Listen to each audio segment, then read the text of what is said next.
Welcome to ప్రజా ప్రతినిధి news.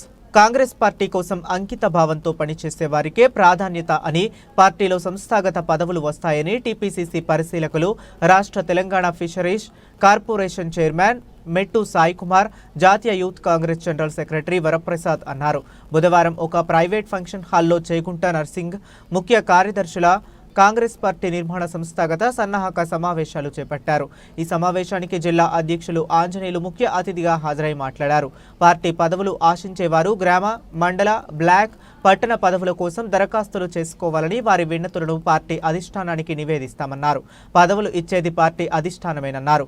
పదవుల నియామకంలో పారదర్శకతతోనే వ్యవహరిస్తామని స్పష్టం చేశారు. పీసీసీ, ఏఐసీ సూచనల మేరకే పార్టీ పదవులు ప్రకటించబడతాయని, ఈ విషయాన్ని పార్టీ నాయకులు, కార్యకర్తలు గ్రహించాలన్నారు.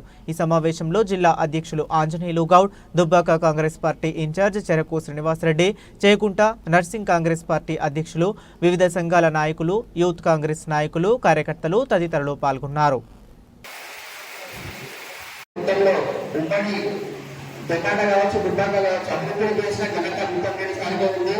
దాని తర్వాత అన్నగారు మన తండ్రి గారి ఆశయాల కోసం నిరంతరం ప్రజల మధ్యలో నిరంతరం తిరుగుతూ ఉన్నాడు. సార్ ఒకసారి ఓడిపోయిన తర్వాత అన్న 2 సార్లు అన్న కూడా ఇక్కడ ఓడిపోవడం జరిగింది.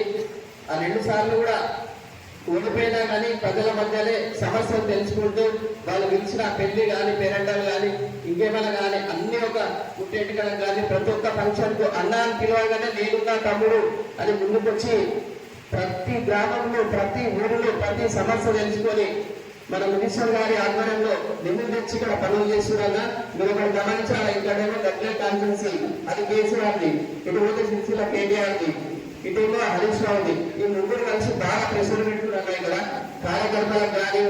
మేము టీఆర్ఎస్ గవర్నమెంట్ ఉన్నప్పుడైతే బయట కాని పరిస్థితి మన కేసులు ఇంతకుముందు మా మంది కూడా 20 మంది కేసులు అయినాయి. దానికి శ్రవణ్ కుమార్ రెడ్డి మనతో ఫోన్ తెప్పించి మరి కేసులు పెట్టించాడు. అది కాంప్రమైజ్ కూడా చేయాలని జిల్లా పార్టీ అధ్యక్షులు చెప్పినాము. మరి అన్న చెప్పినట్టుగా మన గవర్నమెంట్ ఉన్నప్పుడు వాళ్ళకు నిధులు కూడా కరెక్ట్ కావాలి, ఎక్కడ కూడా వాళ్ళకు ఇంకా నీళ్లు కూడా ఇవ్వలేదు. ఇంకొకటి ఏంటంటే ప్రతి కార్యకర్త కూడా క్షేత్రస్థాయిలో కష్టపడి పనిచేస్తే కాంగ్రెస్ పార్టీ గుర్తిస్తుంది. ఎందుకంటే నేను ప్రెసిడెంట్ చైర్మన్ అన్న సాయంలో చూసిన హైదరాబాద్ లో ఎన్నో కార్యక్రమాలు చేశాడు, ఉద్యమాలలో పాల్గొన్నాడు. ప్రతి కార్యకర్త కూడా ఆ మాదిరిగా గుర్తింపు ఉంటుందని ఆశిస్తున్నాను. ఉద్దేశం ఏంటంటే సీసీ ల్యాండ్ ఇచ్చి 6 కోట్లు ఇచ్చింది ఎమ్మెల్యేకి.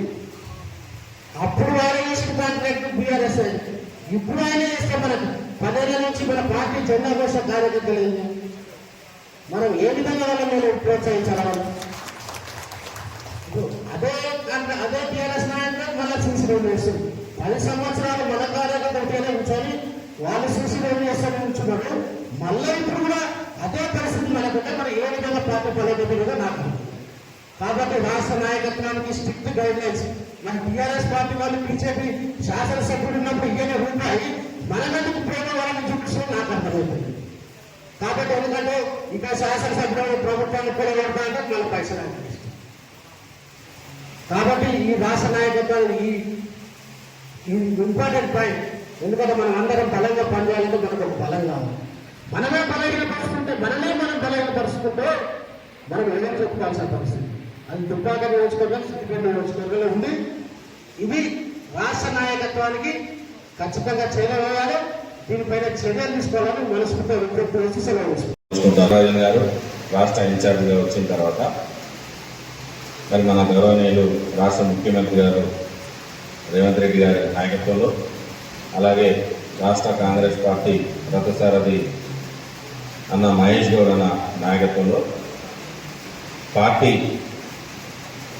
పునర్నిర్మాణం కోసం సంస్థాగతంగా ఎన్నికలు నిర్వహించి మండల పార్టీ అధ్యక్షులను, బ్లాక్ కాంగ్రెస్ అధ్యక్షులను, గ్రామ శాఖ అధ్యక్షులను, అలాగే జిల్లా కాంగ్రెస్ పార్టీ అధ్యక్షులను మరియు కమిటీలను నియమించేటువంటి ఒక మన రెగ్యులర్గా ప్రతిసారి మనం చేస్తున్నటువంటి కార్యక్రమమే. కాబట్టి మరి మీనాక్షి నటరాజన్ గారి నాయకత్వంలో మరొకసారి ఆ కార్యక్రమాన్ని కొనసాగింపుగా ముఖ్యమంత్రి రేవంత్ రెడ్డి అంటే ఇప్పుడు south India star. South India star అండి. ఇప్పుడు ఇండియా స్టార్ కాబోతున్నాడు. తమిళనాడు, ఆంధ్రప్రదేశ్, కర్ణాటక, మహారాష్ట్ర, అదేవిధంగా కేరళలో కూడా ముఖ్యమంత్రి రేవంత్ రెడ్డి గారికి అభిమానులు ఉన్నారు. మన తెలంగాణ అదృష్టం అని. తెలంగాణలో కాంగ్రెస్ పార్టీ నాయకుల అదృష్టం, ముఖ్యమంత్రి రేవంత్ రెడ్డి గారి సారథ్యంలో మనం పనిచేస్తున్నాం. కాబట్టి నేను చాలాసార్లు సీరియస్గా వచ్చాను. నేను ఎప్పుడు చూసినా తోగుంట అంటాడు, చేగుంట అంటాడు, దుబ్బాక అంటాడు, మన నార్సింగి అంటాడు, ఇంకేదో మన దౌలతాబాద్ అంటాడు. అంటే ప్రతిసారి దుబ్బాక పైన దాన్ని ఎన్ని అంటే ఊడగొట్టినా తక్కువ ఓట్లు వచ్చినా కూడా ప్రతిసారి దుబ్బాకకు నేను ఏమో చేయాలి. ఎందుకంటే తండ్రితో వచ్చిన వారసులు కాదని, తండ్రితో వచ్చిన లక్షణం అది. తండ్రితో పాటు వచ్చిన లక్షణం ప్రతిసారి ప్రజలకు మంచి ఉద్దేశంతో.